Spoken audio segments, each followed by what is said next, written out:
আমরা যদি নিজেদেরকে কাদেরি দাবি করি, আমরা যদি হুজুর আব্দুল কাদের জিলানীর তরিকার উসুল আদল আখলাক জানার, বোঝার, শেখার, চর্চার চেষ্টা না করি, এই দুনিয়াতে আমার নামের পাশে বড় করে কাদেরি থাকবে, হাসরের ময়দানে হযরত আব্দুল কাদের জিলানী আমাদেরকে চিনবেন। আমার নামের পাশে চিশতি থাকবে, কিন্তু হাসরের ময়দানে যেদিন আমি যাব, হযরত খাজা মঈনুদ্দিন চিশতির বারগাহে তার সুপারিশের জন্য তিনি আমাকে তাড়িয়ে দিবেন। আমার নামের পাশে মাইজ ভান্ডারি আমি জীবনভর লিখতে পারবো, কিন্তু আমার গৌসুল আজম মাইজ ভান্ডারির তরিকতের ইনসাফ, উসুল আদল আখলাক যদি আমি আমার মধ্যে ধারণ না করি, আমার গৌসুল আজম মাইজ ভান্ডারি আমাকে চিনবেন হাসরের ময়দানে? তো এই চিন্তাটা আমাদেরকে আলোড়িত করা প্রয়োজন না? আমরা औलाद হই কিংবা অনুসারী হই, আমরা মুরিদ হই, আমরা যেই পীরের অনুসরণ করি না কেন, আমরা যারা এখানে বসে আছি, যারা নিজেদেরকে উম্মতে মুস্তাফা দাবি করি, আমার নবীর দ্বীনের আঙিনাকে পরিষ্কার রাখা এটা আমার আপনার দায়িত্ব। আল্লাহ যুল জালাল এই সৃষ্টি জগৎ সৃষ্টি করার পর, তার খলিফা হিসেবে, তার বান্দা হিসেবে মানুষকে সৃষ্টি করার পর আমাদেরকে অনেক আহকাম দিয়েছেন না? নামাজ, রোজা, হজ, যাকাত দিয়েছেন কিনা? আপনারা কি ক্লান্ত হয়ে গেছেন? প্রত্যেকটা হুকুম আল্লাহ জাল্লা শানু দিয়েছেন তার বান্দার জন্য, কিন্তু কোন হুকুম কি আল্লাহ পাক নিজে পালন করেন? আল্লাহ পাকের দরকার আছে? কিন্তু এই সমগ্র সৃষ্টি জগতের মধ্যে, সমস্ত ইবাদতের মধ্যে, সমস্ত বন্দেগীর মধ্যে, সমস্ত কর্মের মধ্যে কোনো কিছু আল্লাহ যুল জালালের করার প্রয়োজন হয় না, শুধুমাত্র আল্লাহর নবীর মিলাদ এমন একটা ইবাদত, এমন একটা বন্দেগী যেটা আল্লাহও করেন, তার ফেরেশতা রাজিদেরকে দিয়েও করান। তো এমন একটা মজলিসে এসে যখন আমরা বসছি, আমাদের অন্তরে সেই আনন্দ, সেই তৃপ্তি, সেই কৃতজ্ঞতা বোধ থাকাটা জরুরি না? প্রিয় হাজেরান, আল্লাহর নেয়ামতের সবসময় শুকরগুজারি করা আমাদের জন্য জরুরি। কারণ আমরা যদি শুকরগুজার হই, তাহলে আল্লাহ পাক বলছেন, যদি বান্দা আল্লাহর নেয়ামতের শুকরগুজারি করে, তাহলে আল্লাহ পাক সেই নেয়ামত বাড়িয়ে দেন। তাহলে আজকে যে একজন আমরা আল্লাহর নবীর জিকরি মাহফিলে এসে উপস্থিত হতে পেরেছি, আল্লাহর নবীর একজন নায়েবের বারগাহে এসে, সেটা আমাদের জন্য আনন্দের বিষয় না? কৃতজ্ঞতার বিষয় না? বলুন আলহামদুলিল্লাহ। দেখেন, আমার ভাই শহীদুল্লাহ ফারুকী ভাইজান আপনাদেরকে খুব গুরুত্বপূর্ণ কিছু কথা বলেছেন। এই যে আমরা শীতের রাতে, হ্যাঁ, আমরা শহর থেকে এসেছি, আপনারা যার যার বাড়িঘর থেকে এসছেন, এত শীতের রাতে এসে এখানে আপনারা বসছেন কিসের জন্য? আমাদের দুনিয়াবি কোনো খায়েশের জন্য? আমাদের দুনিয়াবি কোনো প্রয়োজন পূরণের জন্য? আমরা আসছি কিসের জন্য? সকালে ঘুম থেকে ফজর নামাজের পর থেকে আমাদের জীবনের যে সংগ্রাম, সেই সংগ্রামটা হচ্ছে এইটার খোরাকের জন্য।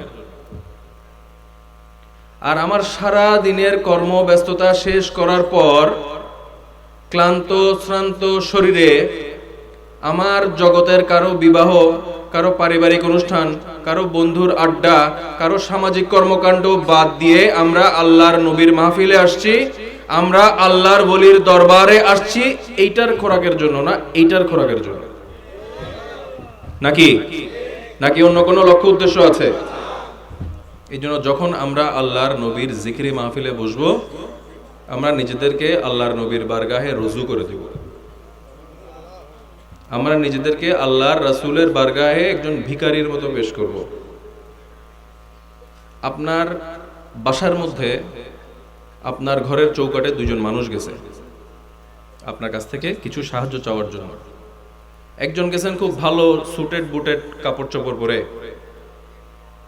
আরেকজন গেছেন খুবই জীর্ণ শীর্ণ কাপড় চোপড় ময়লা, শরীর দেখে বোঝা যাচ্ছে যে অনেকদিন খাওয়া দাওয়া জুটে নাই। আপনার সাহায্য করার ক্ষমতা আছে একজনের, আপনি কাকে দিবেন? যাকে আপনার আপাত দৃষ্টিতে অধিক অভাবগ্রস্ত মনে হবে তাকেই তো দিবেন। আল্লাহর দরবারে তো কোনো কিছু দেওয়ার অভাব নাই, এই জন্য আল্লাহর দরবার থেকে, নবীর দরবার থেকে, আল্লাহর ওলির দরবার থেকে ফজিলতের রব্বানি পাইতে হইলে সেই জীর্ণ শীর্ণ ভিখারির বেশ ধারণ করে যেতে হবে। আমাদের সমগ্র অস্তিত্বকে, আমাদের সমস্ত রুজুকে, আমাদের সমস্ত ওয়াজুদকে এমন ভাবে আল্লাহর নবীর বারগাহে, আল্লাহর ওলির বারগাহে পেশ করতে হবে, মনে করতে হবে যে আমার চাইতে বড় মিসকিন এই দুনিয়াতে আর কেউ। আমার দাদাজান কেবলা ওসিয়ে গৌসুল আজম সৈয়দ দেলাওয়ার হোসেন মেজভান্ডারী বেলায়েতে মুতলাকা গ্রন্থের মধ্যে একটা বর্ণনা এসেছে। তরিকতের অঙ্গনে আমরা একটু আগে আলাপ করছিলাম, দেখেন আমরা এমন একটা সিলসিলার অনুসরণ করি বলে আমরা দাবি করি যে মাইজভান্ডারী সিলসিলা একজন ব্যক্তি হুজুর গৌসুল আজম মাইজভান্ডারীর দরবারে গিয়ে একটা কলা খেয়ে বেলায়েত হাসিল করেছেন। দুইজন ব্যক্তি হযরত কেবলার দরবারে গেছেন, হযরত কেবলা একটা আধা খাওয়া কলা একজন ব্যক্তিকে দিয়ে বলেন এটা খাও। তুমি বলছে যে হুজুর আমার ঠান্ডা লাগছে, আমি খেতে পারবো না কলাটা, ডাক্তার মানা করছে, হাকিম মানা করছে। কেন? কারণ নসিবে নেই। সাথে আরেকজন ব্যক্তি গেছেন, তো হযরত কেবলা বলছেন তুমি খাবা? জি হুজুর খাবো। উনি আধ খাওয়া কলাটা খেয়ে ফেলছেন, খাওয়ার সাথে সাথে ওনার মধ্যে অজদ জারি হয়েছে এবং ওনার কলবের মধ্যে বেলায়েত জারি হয়ে গেছে। হুজুর গৌসুল আজম মাইজভান্ডারীর দরবারে গেছেন অনেক কিতাবপত্র নিয়ে, অনেক স্বনামধন্য আলেম যার ইলমের দবদবানিতে সুদূর মিশরের আল আজহার বিশ্ববিদ্যালয় পর্যন্ত কাঁপত। গেছেন যে হুজুর গৌসুল আজম মাইজভান্ডারীর সাথে মোনাজারা করবেন, আপনি কলকাতা আলিয়া মাদ্রাসার গোল্ড মেডেলিস্ট, আপনার দরবারে সেজদা কেন হবে? আপনার দরবারে গান বাদ্য কেন হবে? এটা নিয়ে উনি মোনাজারা করতে গেছেন। হুজুর গৌসুল আজম মাইজভান্ডারীর হুজুরা শরীফের সামনে হাজির হয়েছেন। হুজুর গৌসুল আজম মাইজভান্ডারী কোনো ওয়াজ নসিহতের দরকার হয় নাই, কোনো তাকরীরের দরকার হয় নাই, কোনো লেখনের দরকার হয় নাই, কোনো মোনাজারার দরকার হয় নাই। আমার গৌসুল আজম মাইজভান্ডারী তার গৌসিয়তের চাদর উঠিয়ে একটি গৌসিয়তের নজর দিয়েছেন, মুফতি আমিনুল হক ফরহাদাবাদী মুফতি জামান হয়ে গেছেন।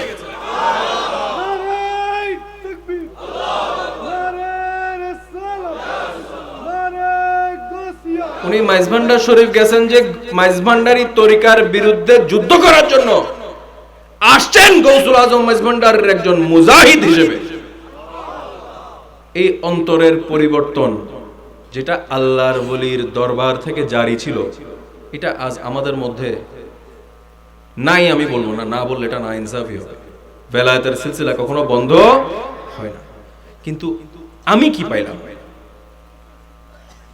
আমি যখন ওসিউর রহমান চরণদ্বীপী হুজুরকে দেখব মাইজভান্ডারী তরিকার অনুসারীর মানদণ্ড হিসেবে, আমি যখন আমিরুজ্জামান শাহ আউলিয়াকে দেখব গৌসুল আজম মাইজভান্ডারীর তরিকতের আদর্শের অনুসারী হিসেবে, আমি যখন কাজী আসাদ আলী সাহেব কেবলাকে দেখব, আমি যখন আব্দুল কুদ্দুস হাওলাপুরীকে দেখব, আমি যখন আব্দুল গনি গাঞ্চনপুরীকে দেখব, আমি যখন আব্দুল হাদি গাঞ্চনপুরীকে দেখব, মাইজভান্ডারী তরিকার মুরিদ দাবি করার কোনো এখতিয়ার আমার থাকবে?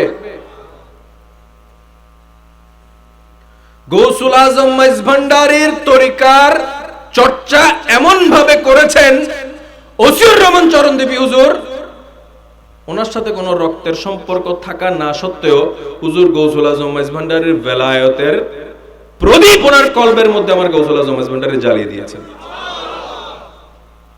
কিয়ামত পর্যন্ত হুজুর গৌসুল আজম মাইজভান্ডারীর গৌসিয়তের বাতি হিসেবে উনি জ্বলছে, জ্বলবেন এবং বহু মানুষকে জ্বালাবেন।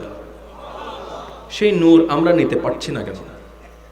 সেই প্রদীপের আলো, প্রদীপও আছে, প্রদীপের আলো আছে, কিন্তু সেই প্রদীপের আলো আমরা আমাদের এই অন্ধকার হৃদয়ে জ্বালাতে পারছি না কেন? এই প্রশ্নটা নিজেকে করার দরকার আছে কিনা? একদিন তো 3.5 হাত মাটির নিচে যেতে হবে না? নাকি মাটির উপরে সারা জীবন থাকবো? 60 বছর, 70 বছর, 80 বছর, সর্বোচ্চ 100 বছর বর্তমান যুগে আমাদের হায়াত। এরপর যে জায়গায় আমরা অনন্তকাল আমাদেরকে থাকতে হবে, সেখানকার কি রসদ আমরা জোগাড় করলাম? দেখেন,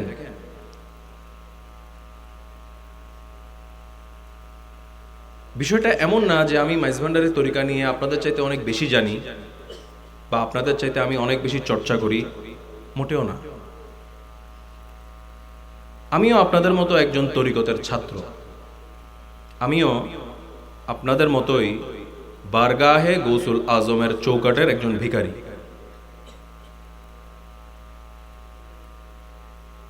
কিন্তু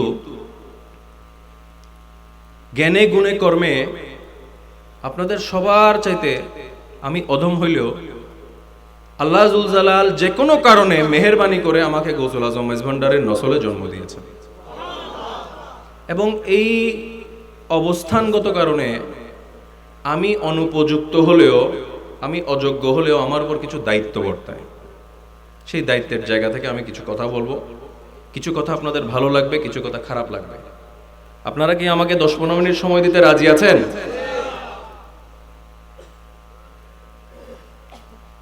তরিকতপন্থী হিসেবে আমাদের পরিচয় কি? বছর একবার ওরস করা, একটা গরু, মহিষ, ছাগল হাদিয়া নিয়ে ঢোল বাজিয়ে দরবারে হাজির হওয়া, আমি মাইজ ভান্ডারি বলে, আমি কাদেরি বলে, আমি চিশতি বলে, আমি চরণদেবী বলে, আমি হাওলাপুরি বলে গর্ব করা? আমাদের দায়িত্ব শেষ?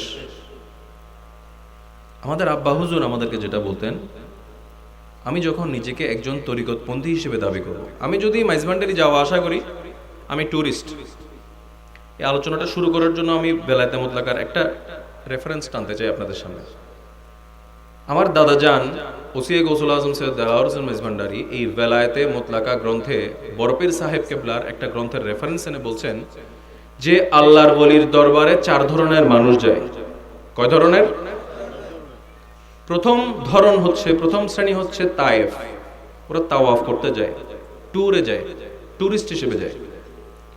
ওদের আল্লাহর ওলির দরবারের আজমত সম্পর্কে, আদর্শ সম্পর্কে, তরিকত রসুল সম্পর্কে কোনো আগ্রহ নাই। ওরা যাবে, ঘুরবে, খাবে, দাবে, চলে আসবে, শেষ। 2 নম্বর, এই 2 নম্বর শ্রেণীর মানুষকে বলা হয় আকেফ। এরা আল্লাহর ওলির দরবারে যাবে, কিছু সময়ের জন্য তাদের চিন্তা স্রোতকে থামাবে এবং নিজেকে প্রশ্ন করবে, যার বারগাহে আমি আসলাম, যার দরবারে আমি আসলাম, তার সাথে আমার পার্থক্যটা কি? তখন সে বুঝতে পারবে যে সে গায়রুল্লাহর আসক্তিতে আবদ্ধ একজন দুনিয়াদার মানুষ, আর আল্লাহ জুল জালালের কিছু পছন্দনীয় বান্দা তাদের কলবের উপর যত রকমের শৃঙ্খল শিকল, গায়রুল্লাহর যত আসক্তি, শরীয়ত এবং তরিকতের চর্চার মাধ্যমে তারা তাদের কলবকে এই সমস্ত গায়রুল্লাহর আসক্তি থেকে মুক্ত করার কারণে আল্লাহ তাদেরকে শায়রুল্লাহ হিসেবে গ্রহণ করে নিয়েছেন। অর্থাৎ দুনিয়ার আসক্তি থেকে যখন কোনো ইনসান মুক্ত হয়, তখন সে আল্লাহর খোদাইর নিদর্শনে পরিণত হয়। আপনি আমাকে দেখতে আমার ঘরে যাবেন, একটা আল্লাহর ওলির দরবারে শত শত হাজার হাজার মানুষ আসতেছে না? কেন আসতেছে? কিছু পাইতেছে বলে আসতেছে, না পাইলে আসতেন? তাহলে যারা আল্লাহর ওলির দরবারে গিয়ে নিজের চিন্তা জগতের স্রোতকে থামাবে এবং নিজেকে প্রশ্ন করবে, এই সাহেবে মাজার, এই ইনসানে কামেল, এই আল্লাহর ওলির সাথে আমার পার্থক্য কি, এই প্রশ্ন যাদের অন্তরে জাগ্রত হবে তাদেরকে বলা হচ্ছে আকেফ। 3য় শ্রেণীর মানুষ, তারা শরীয়ত এবং তরিকতের চর্চার মাধ্যমে আল্লাহ জুল জালাল তাদের চোখ থেকে দুনিয়ার পর্দা সরিয়ে দিবেন, তখন তারা চর্মচক্ষু বন্ধ হয়ে যাবে, অন্তর্চক্ষু উন্মোচিত হয়ে যাবে। যখন অন্তর্চক্ষু উন্মোচিত করে তারা আল্লাহর ওলির ওয়াজুদের দিকে তাকাবেন, আল্লাহর ওলির কালবের দিকে তাকাবেন, তখন দেখবেন আল্লাহর ওলির কালবে আল্লাহ ছাড়া আর কোনো কিছু নাই। তখন তারা সেখানে ঝুঁকে যাবে, অবনত হয়ে যাবে। তাদেরকে বলা হচ্ছে রাকে।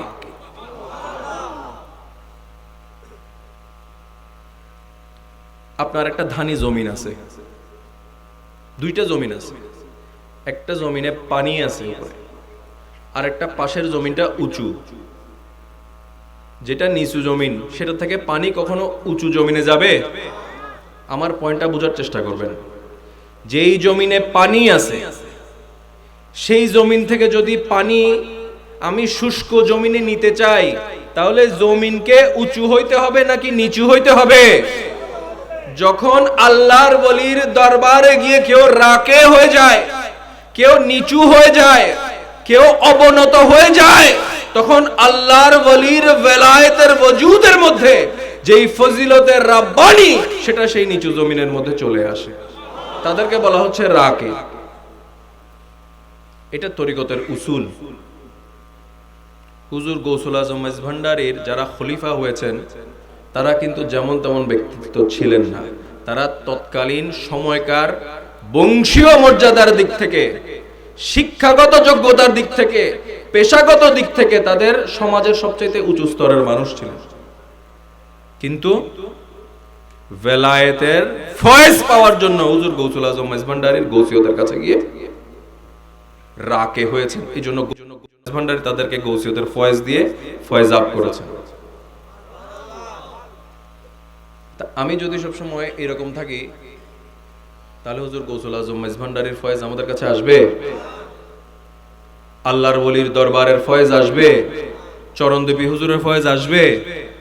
হযরত আব্দুল জলিল শাহ রহমাতুল্লাহের ফয়েজ আসবে? তাহলে ফয়েজ পাওয়ার জন্য কি করতে হবে? রাকে হতে হবে। তাহলে প্রথম শ্রেণীর মানুষ হচ্ছেন তায়েফ, দ্বিতীয় শ্রেণীর মানুষ হচ্ছেন আকেফ, তৃতীয় শ্রেণীর মানুষ হচ্ছেন রাকে, আর চতুর্থ শ্রেণীর মানুষ হচ্ছে সেই হাতে গোনা অল্প সংখ্যক পরম সৌভাগ্যবান বান্দা যারা আল্লাহর ওলির সাথে এমন এক নিসবত তৈরি করতে পারেন যেই নিসবতের মাধ্যমে ইনসানে কামেলের কলবে মারিফতে ইলাহি সেই নিসবতের মাধ্যমে তাদের কলবে ট্রান্সফার হয়ে যায়। তখন আল্লাহ যুল জালালের হাকিকতের পর্দা তাদের সামনে উন্মোচিত হয়ে যায়। তখন পৃথিবীর সমস্ত কিছুর আসক্তি সম্পর্ক থেকে তারা বিচ্যুত হয়ে আল্লাহর খোদার খোদাই করে তারা ইস্তেকামতের সাথে সিজদা অবনত হয়ে যায়। তাদেরকে বলা হয় সাজিদ। এখন আমাদেরকে প্রশ্ন করতে হবে, এই যে তায়েফ, আকেফ, রাকে, সাজেদ, আমরা কোন ক্যাটাগরিতে পড়ি? তরিকতপন্থী হিসেবে যদি আমি নিজেকে তায়েফ পর্যায়ে খুঁজে পাই, আমাকে চেষ্টা করতে হবে কিভাবে আমি আকেফ হব। নিজেকে যদি আকেফ পর্যায়ে খুঁজে পাই, চেষ্টা করতে হবে কিভাবে আমি রাকে হব। আর যদি রাকে পর্যায়ে নিজেকে খুঁজে পাই, চেষ্টা করতে হবে কিভাবে আমি সাজেদ হব। তাহলে আমরা তরিকতপন্থী। ভাইজান যেটা বললেন, আমরা বছরে একবার ওরস করব, একটা বড় করে মাহফিল করব, এটাতে আমাদের দায়িত্ব শেষ হয়ে যাবে না। আমি কখনোই আনুষ্ঠানিকতাকে ছোট করছি না। এই আনুষ্ঠানিকতাগুলোর মাধ্যমে আমাদের সামাজিক সম্প্রীতি তৈরি হয় না? আমরা হুজুর পাক সাল্লাল্লাহু আলাইহি ওয়াসাল্লামের শান ও আজমত শুনতে পাই, জানতে পাই, এগুলো একটা সামাজিক উপকার আছে। কখনোই আমি এটাকে খাটো করছি না। কিন্তু আনুষ্ঠানিকতার ভিড়ে আমাদের রুহানিয়তটা যেন হারায় না যায়, আমাদের উসুল আদল আখলাক যাতে হারায় না যায়, সেই ব্যাপারে আমাদের সচেতন হতে হবে। তরিকতপন্থী হিসেবে তাহলে আমাদের একটা দায়িত্ব হচ্ছে সামনের দিকে অগ্রসর হওয়ার চেষ্টা করা। আমি যদি তায়েফ হই, কিভাবে আকেফ হব, আকেফ হই কিভাবে রাকে হব, রাকে হলে কিভাবে সাজেদ হব। এই মনোভাবটা আমার মধ্যে সবসময় আমাকে সামনের দিকে তরিকতের পথে অগ্রসর করার জন্য উদ্দীপক হিসেবে কাজ করবে। 2 নম্বর, আপনারা কি ক্লান্ত হয়ে গেছেন? বিরক্ত হচ্ছেন? দুই নম্বর যেটা আমাদের আব্বা হুজুর আমাদেরকে সবসময় বলতেন,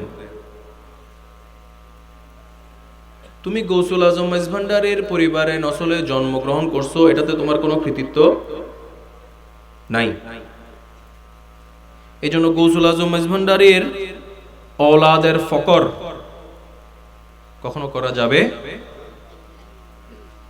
কারণ হাদিস শরীফে আসছে, যেই বান্দার অন্তরে সরিষার দানা পরিমাণ অহম থাকে সে কখনো জান্নাত দাখিল হতে পারবে না।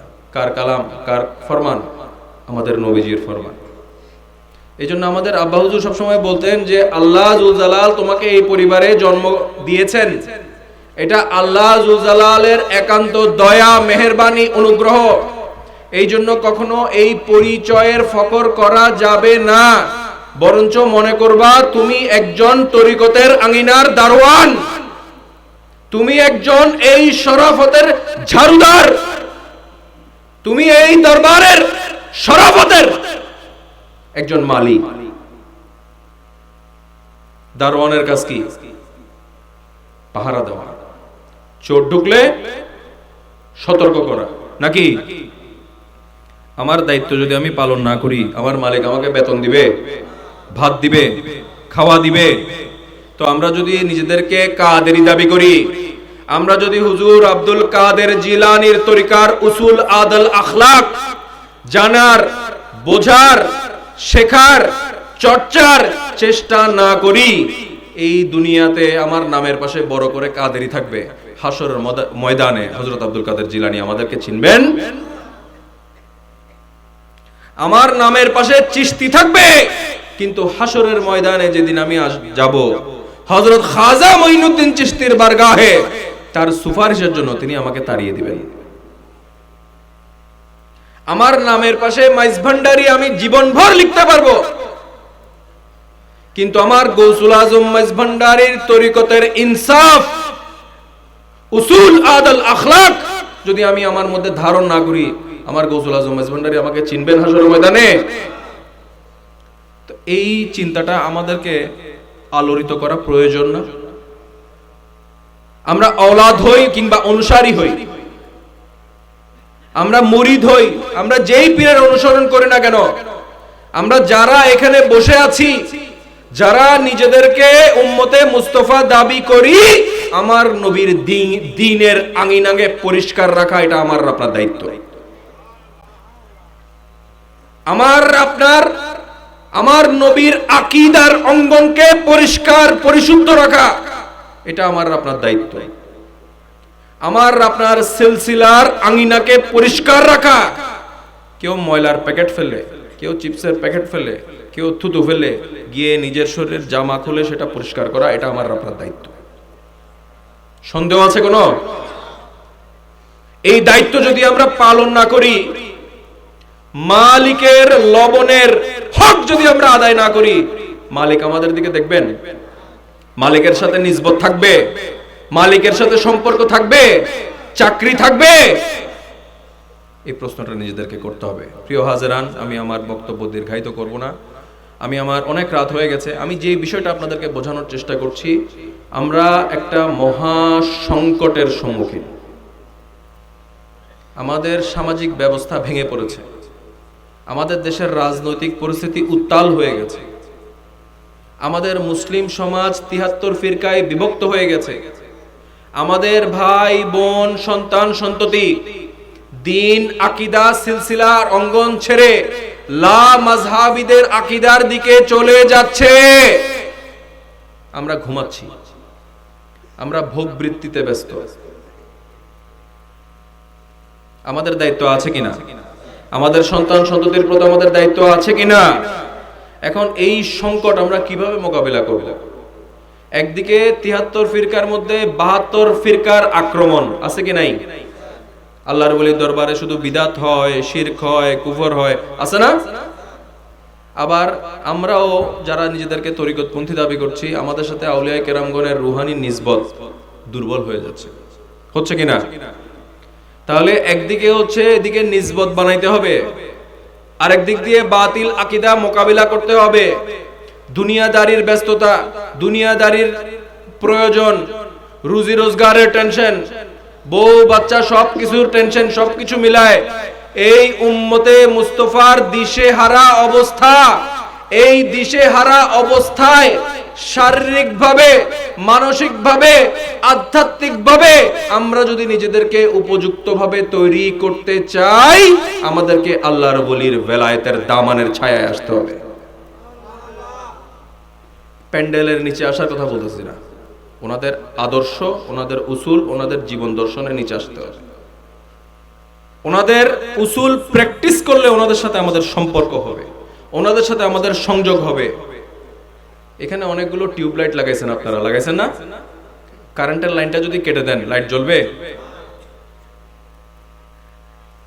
একবার যদি আমরা কাদেরি হয়ে হুজুর গৌসুল আজম দস্তগীরের সাথে রুহানি নিসবত স্থাপন করতে পারি, পৃথিবীর কোনো অপশক্তি আমাদের কিছু করতে পারবে না। একবার যদি আমরা খাজা মুঈনুদ্দিন চিশতির ভেলায়েতের ওজুদের সাথে সংযুক্ত হতে পারি, একবার যদি আমরা হুজুর গৌসুল আজম মাইজভান্ডারীর গৌসিয়তের শরাফতের সাথে সংযুক্ত হতে পারি, তাহলে আমাদের সিনাও আলোকিত হবে, আমাদের মাধ্যমে আল্লাহ জুল জালাল এই তরিকতের খেদমত করাবেন। প্রিয় উপস্থিতি, আমার বক্তব্যের সারমর্ম, আমাদেরকে মুনসেফ হতে হবে, আমাদেরকে দায়িত্বশীল হতে হবে। আমি একটা ছোট উদাহরণ দিব আপনাদেরকে। নামাজ পড়া কি? নামাজ পড়া ফরজ, যখন আপনি পাঞ্জেগানা নামাজ পড়বেন। কিন্তু যখন জুমার নামাজ পড়তে যাবেন, সেটা কি? সেটা ওয়াজিব। আবার যখন নফল নামাজ পড়তে যাবেন, সেটা কি? নফল। আবার যখন সূর্যোদয় বা সূর্যাস্তের সময় নামাজ পড়বেন, সেটা কি? ঘুমে শিফাল আর অনর্তুন, এবে হারাম। আল্লাহ জুল জালাল আমাদের নামাজের নিয়ম দিয়ে গেছেন না? নামাজের নিয়ম দিছেন। আমরা যদি নামাজ পড়তে চাই, আল্লাহর রাসূলের দেয়া নিয়ম অনুযায়ী পড়তে হবে, নাকি নিজের নিয়ম মতো পড়তে পারবেন? আপনার নিয়ম মতো, আমার নিয়ম মতো পড়লে নামাজ হবে? সারাদিন রোজা রাখছেন, আসরের সময় আপনার খিদা লাগছে, পিপাসা লাগছে, কিছু একটা খেয়ে ফেললেন, রোজা হবে? হজ করতে গেলে হজের নিয়ম না মেনে হজ করলে হজ কবুল হবে?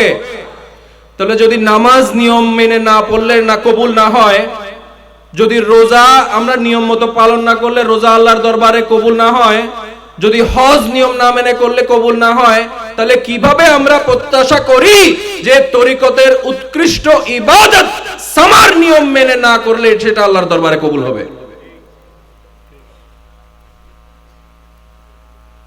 নামাজ ইমাম হুসাইন রাদিয়াল্লাহু তাআলা আনহু পড়েছিলেন।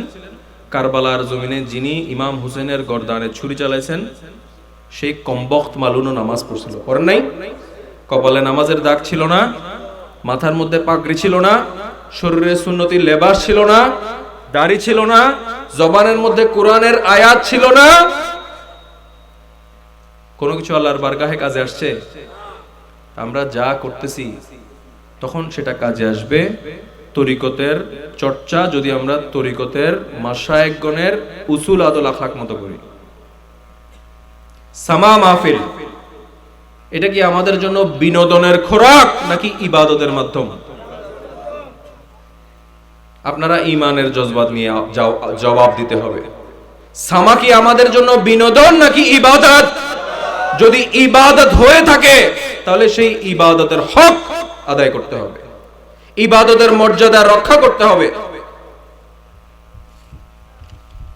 ইবাদতের নিয়ম মেনে ইবাদত করতে হবে। আমি একটা কথা বলে আমার বক্তব্য শেষ করব। দেখেন, হুজুর গৌসুল আজম সৈয়দ দেলাওয়ার হোসেন মাইজভান্ডারী সামা মাহফিলের কিছু শরায়েত দিয়েছেন। প্রথম শর্ত হচ্ছে পবিত্র হইতে হবে, শারীরিকভাবে, কাপড় চোপড়ের দিক থেকে, স্থানের দিক থেকে। 2 নম্বর, মানসিকভাবে পবিত্র হইতে হবে, দুনিয়ার ধ্যান, খেয়াল, চিন্তা, ভাবনা, টেনশন ফেলে দিতে হবে। 3 নম্বর, স্ব পীরের সবক অনুযায়ী, নিয়ম অনুযায়ী জিকির করতে হবে। 4 নম্বর, কামেল পীর অথবা পীরের খলিফার উপস্থিতিতে হইতে হবে। পবিত্র কোরআন শরীফের আয়াত, দরুদ শরীফ, মিলাদুন নবী, তাওয়াল্লাদে গাউসিয়া পাঠ করে জিকরি মাহফিল শুরু করতে হবে। নামাজের কায়দায়, আদব এবং শৃঙ্খলার সাথে বসতে হবে। ধূমপান, পানাহার বর্জন করতে হবে। উপস্থিত সমস্ত লোক তরিকতপন্থী হইতে হবে। কম বয়স্ক বালক বালিকা উপস্থিতি নিষেধ এবং মেয়ে পুরুষ একত্রে বসতে পারবে না। মাহফিল অবস্থায় কেউ অযৎপ্রাপ্ত হইলে তার ইজ্জত হেফাজত করতে হবে এবং জিকিরি মাহফিল নিজ অধিকারী জায়গায় হইতে হবে। এখন আসেন আমরা বুকে হাত দিয়ে বলি, তরিকতের এই উৎকৃষ্ট ইবাদত সামার তরতিব মেনে ইবাদতের নিয়তে আমরা কতজন সামা করি? প্রিয় হাজেরান, কাউকে ছোট করা, কাউকে কটাক্ষ করা, কাউকে অপদস্থ করা আমার উদ্দেশ্য নয়। আমাদেরকে বুঝতে হবে আমরা প্রত্যেকে আমাদের তরিকার আমিন। আমিন বুঝেন? আমানতদার। আপনি সমাজে মাইজভান্ডার হিসেবে পরিচিত। যেই মানুষ কোনোদিন মাইজভান্ডার শরীফ যায় নাই, ও আপনাকে দেখে মাইজভান্ডার শরীফ বিবেচনা করবে। সে আপনাকে দেখে হযরত কেবলা সম্পর্কে মন্তব্য করবে। সে আপনাকে দেখে বাজান কেবলা সম্পর্কে মন্তব্য করবে। আপনাকে দেখে সে আমিনুল হক ফরাদাবাদী সম্পর্কে মন্তব্য করবে। তো আপনাকে আমাকে আমাদের কোনো আচরণ, কোনো শরীয়ত তরিকত নিয়ম বহির্ভূত কোনো আচরণের কারণে যদি আমার মালিকের দরবার বিতর্কিত হয়, অপদস্থ হয়, অসম্মানের কারণ হয়, সেই জিল্লতির ভার আমাকে আপনাকে নিয়ে হাসর ময়দানে উঠতে হবে না? এই খেয়ালটা রাখবেন। আমি আমার বক্তব্য দীর্ঘায়িত করব না, অনেক সময় নিয়ে নিলাম, তার জন্য ক্ষমা প্রার্থনা করছি। দরবারের একজন নগণ্য দারওয়ান হিসেবে, খাদেম হিসেবে আমার কাছে মনে হয়েছে এই বার্তাগুলো আপনাদেরকে জানানো জরুরি। সেই দায়িত্বের জায়গা থেকে আমি আপনাদেরকে কথাগুলো বলেছি। আল্লাহ পাক আমাদের সকলকে আমাদের শরীয়ত এবং তরিকতের মুখলেস চর্চার মাধ্যমে আমাদের আবা ও আজদাদের নকশে কদমে চলে এই তরিকতের মকবুল মোবারক খেদমতগার হওয়ার সৌভাগ্য আতা করুন। দরবারের পক্ষ থেকে আমি একটি ছোট্ট দাওয়াত দিয়ে আমার বক্তব্য শেষ করব। আগামী 6 ডিসেম্বর শনিবার চট্টগ্রাম নগরীর ইঞ্জিনিয়ার্স ইনস্টিটিউট হলে আমাদের প্রয়াত আব্বা হুজুর, আমাদের মুর্শিদ ডাক্তার সৈয়দ দিদারুল হক মেজভান্ডারী রহমতুল্লাহি আলাইহির একটি স্মরণ সভা আয়োজিত হতে যাচ্ছে।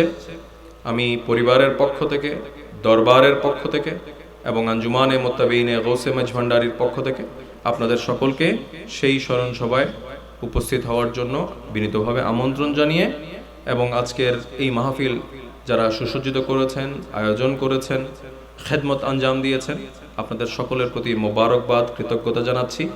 আমাদের দিক থেকে যদি কোনো ভুলভ্রান্তি হয়ে যায় সেটার জন্য আল্লাহ রাসূলের বারগাহে ক্ষমা প্রার্থনা করছি। দুনিয়া এবং আখিরাত আমাদের জীবনের প্রতিটি মুহূর্ত যেন হুজুর গৌসুল আজম মেজভান্ডারীর নেগাহে করম আমাদের পথ চলার সহায়ক হয়। আল্লাহর বারগাহে সেই ফরিয়াদ পেশ করে আমি আমার বক্তব্য শেষ করছি। আসসালামু আলাইকুম ওয়া রাহমাতুল্লাহি ওয়া বারাকাতুহু।